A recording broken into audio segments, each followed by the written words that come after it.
Good morning, friends. One of the tools that I use to help sellers understand exactly what's happening in the market is called the State of the Market Report. Now, full disclosure, I got this probably almost 20 years ago from David and Judy Crockett in Mentor, Ohio. They are amazing realtors. Totally recommend that you get to know them because they are amazing realtors who are really sharing individuals.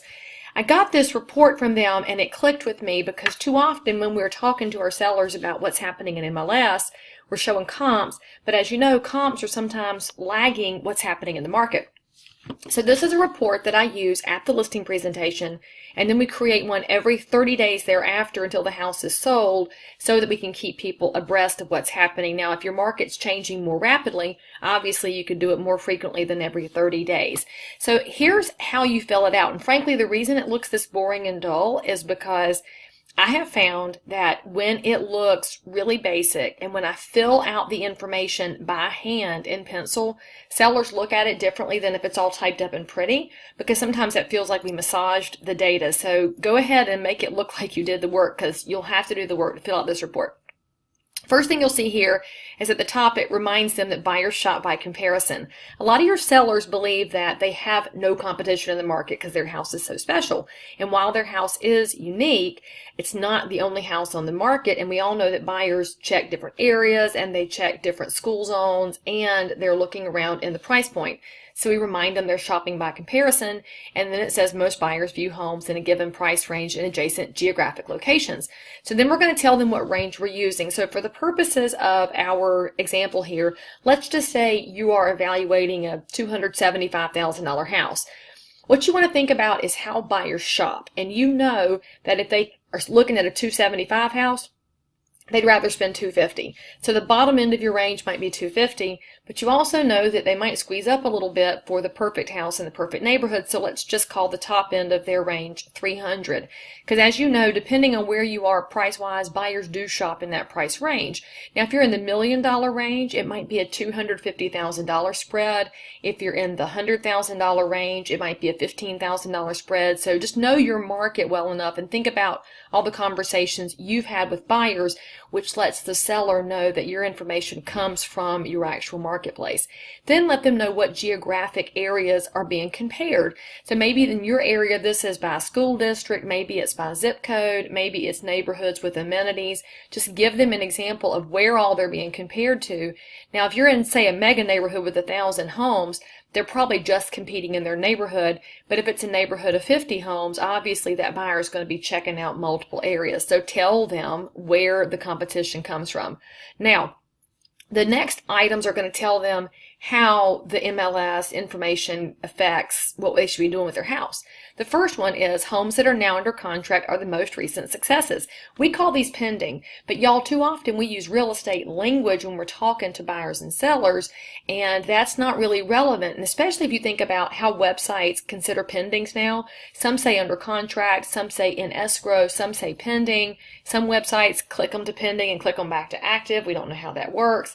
So help them understand that if it's under contract, it's a recent success, and that helps them understand those are the most recent people to find success in somebody pulling the trigger on their house.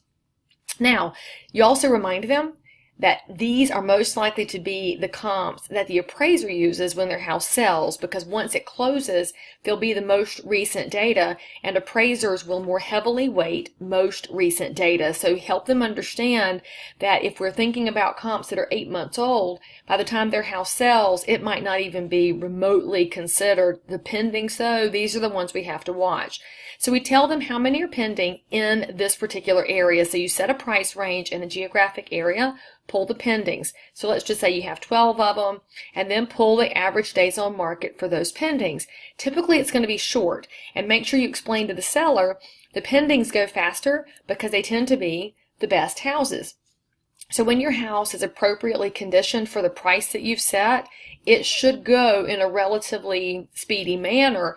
Depending on your market, speedy might be a week, it might be a month or 3 months. So help them understand the parameters of what you're dealing with. Number 2, homes that are on the market today are your true competition. Now we call these actives, but help your seller understand that these are competitors. They have not sold, so they're looking for a buyer just as you will be. So put the total number of actives here, in, again, the same bucket, and how long they've been on the market. Now, this number is typically longer than this one, and it's a great way to show them visually. The actives haven't yet pulled a buyer, the pendings did. So how do we get to be as lucky as those ones that are under contract? Those are the ones we need to be paying attention to. But in this active bucket, some of these will start playing price games or start offering bonuses or doing things to help improve their competitive position. Number 3, homes that never sold told us the story. We call these market rejected to the seller. In our world, we call them expired.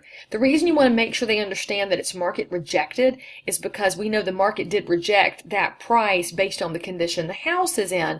And the seller might be reasonable and might not be, but it's not the agent's fault necessarily, nor is it the buyer's fault that they found other value elsewhere. It's just for the market conditions that property got rejected.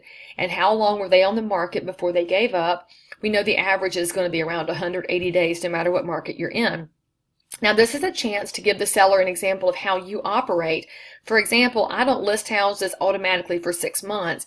My market has shorter days on market than that, so I list properties closer to a 90-day period just because I don't need to have a property on the market forever if it's not going to sell.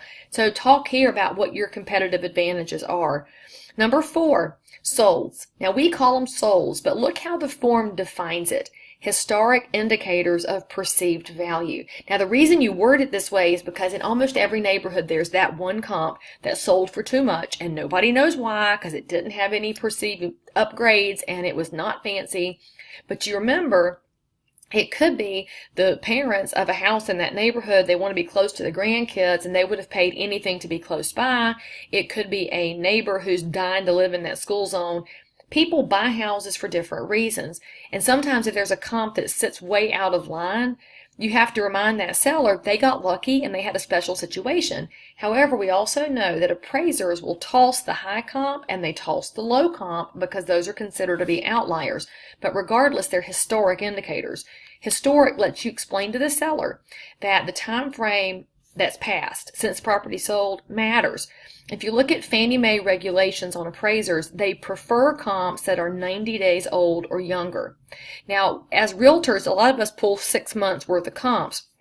The reason Fannie Mae likes 90 days is because market conditions move, and they've been moving for all of us for a few months. When they're moving, if you go back 6 months, you're almost in an entirely different market than you are right now. Plus, when you're looking at sold properties, if you look at 90 days worth of data, it's going to be something that might be still relevant by the time your subject property sells. If you look at 6 months worth of data, by the time you get it prepared for market, put on the market, under contract and sold, some of those 6-month-old comps will be 8, 9, 10 months old. Now you can't use them at all. Now, of course, if you're dealing in luxury properties or rural properties or you don't have any comps at all, that's when Fannie Mae says go back further than 90 days if you need to find comps. But if you're in a market where you have them available, stick to 90 days so that you have a recent history. And then notice here you'll write down how many properties were sold in the last however many months you're using. So if you're in a market like I'm in Charlotte and Concord, North Carolina, where we have a fair number of comps, I can use 3 months. If you were out in a rural county, it might be 6 months or 12 months. So make that match your market and then explain to the seller where you got that information. How long were these properties on the market? You're going to drop that in right here, and actually it shows them a really good comparison of actives and pendings. As markets get a little more uncertain and settle down, you'll find that actives and pendings take longer to sell than the solds. This shows the seller how things are shifting. And what happens is you as the realtor are not the one at fault. They start to understand that the data is telling the story for you. You'll see here that the average sale price of X divided by the average list price of Y gives them how much of list price. So that's in this bucket you're still in, right? We're still in the same data bucket. So if houses are selling on average 95% of list price, you've also explained to that seller that they might be expected to negotiate. And you've shown them that an offer that comes in at 92% of list is not aggressively awful. They're just looking to negotiate. So then you also tell them, if you get a full price offer, this means we did really well, so we should probably take it. So use this data to help tell a story about expectations when offers come in. Now, When you look at this, you'll be able to tell the seller if you're in a buyer's market, balanced market, or seller's market. Historically, according to the National Association of Realtors, a 6-month era is going to be a balanced market, so 6 months worth of inventory. If you've got less than that, you're still probably in a seller's market, although it could be shifting. Buyer's market is going to be more than 6 months worth of inventory available. Y'all, that's hard for people to understand when we've had the last 2 years of recovery, or 3 years really, and they're going to have a hard time understanding that 6 months is normal when they've had houses selling in like 6 minutes. So just be ready to tell the story. And then we have number 6, and this is your absorption rate. And this is taught in a lot of different classes, and a lot of different people have really put out some good stuff. Do some research, take classes that do absorption rate, because it helps your seller understand how they cut the grocery store line. And think about this in terms of, if you have 1 gallon of milk and you're behind the lady with a buggy that's stacked to the gills, will she let you in front of her? And it depends on what you have and how you ask, and that's what you're thinking about with your house. If you're getting into a line, how do you cut the line? And we know that in real estate, you cut the line with condition and with price. So in number 6, you're just going to drop in what you already figured out. How many pendings, how many sold, those are the total recent successes. So then you have that number divided by however many months you've used, and that's homes selling per month in this bucket. Remember, we're taking all of the data and we're narrowing it down to their competitive bucket. And then you take the number of actives that you have divided by this number here, selling per month. That's how many months of inventory you have. And that's where you're going to help them see how they're going to be able to position themselves for success. If you have any other questions about this, give me a shout. I'm always glad to help you be a better realtor.